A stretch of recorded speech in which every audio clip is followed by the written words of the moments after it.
Sa 20 ampere circuit breaker, ilan kaya ang outlet na pwede natin i-install para dito?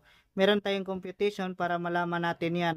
Sa 20 ampere circuit breaker, gumamit tayo dito ng wire na size na 3.5 mm squared or number 12. So ito yung wire natin na ginagamit para dito sa 20 ampere circuit breaker. So sa 20 ampere circuit breaker, kailangan natin na gamitin dito na maximum load ay 80% lang.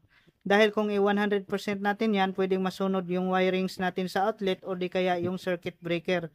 Kaya mas maganda talaga na 80% lang para safety yung wirings natin at siyempre efficient mag-trip off yung circuit breaker. So 20 ampere times 80% equals 16 ampere. So ito na yon ang maximum load natin para dito sa 20 ampere. So according sa Philippine Electrical Code, per outlet ay kailangan natin dito ng 180 volt amperes. So ito yung kailangan natin sa per outlet. So ngayon para makuha natin kung ilang outlet ang pwede natin install dito sa 20 amperes, so gumamit tayo dito ng formula na P equals B times I, or ibig sabihin ng P power, B voltage, at ang I naman ay current or amps. So dito i-times lang natin dito ang voltage at current. So ang voltage yan yung supply natin sa bahay na 220 volts. Ang current naman ay ito yung maximum load na 16 ampere para dito sa 20 ampere. So 16 ampere times natin yan sa 220 volts equals 3,520 volt ampere or watts. So ito na yun ang maximum load na wattage para dito sa 20 ampere circuit breaker. So ngayon, para makuha natin kung ilang outlet para dito sa 20 ampere circuit breaker, so i-divide lang natin yan sa 180 volt ampere. So 3,520 volt ampere, divide natin yan sa 180 volt ampere equals 19.5 volt ampere or watts. So ibig sabihin yan, pwede tayong gumamit ng 19 convenience outlet per 20 ampere circuit breaker. So ito na yon ang maximum outlet na tugang para dito sa 20 ampere circuit breaker.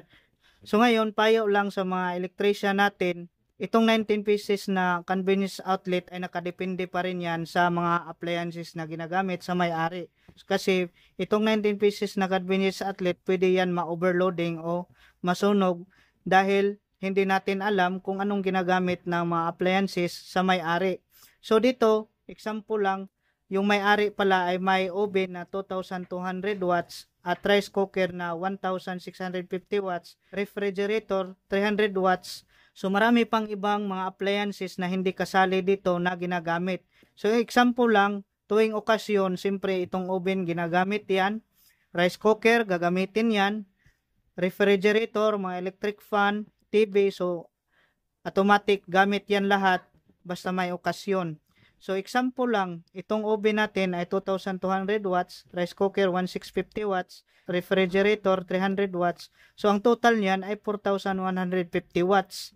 So dito sa circuit breaker natin ay may maximum load tayo dito na 3,520 volt ampere or watts. So ibig sabihin nito, kapag ginamit ito ng may-ari dahil may okasyon, so pwedeng ma-overloading itong circuit breaker, pwede masunog yung outlet or di kaya masira itong circuit breaker. So yan yung iwasan natin. Kailangan kung mag-install tayo ng mga outlet, tanungin muna natin yung mga appliances na gagamitin ng may-ari para mabukod natin yan, itong oven, mabukod natin yan ng circuit breaker or nakadepende sa matataas na wattage na appliances.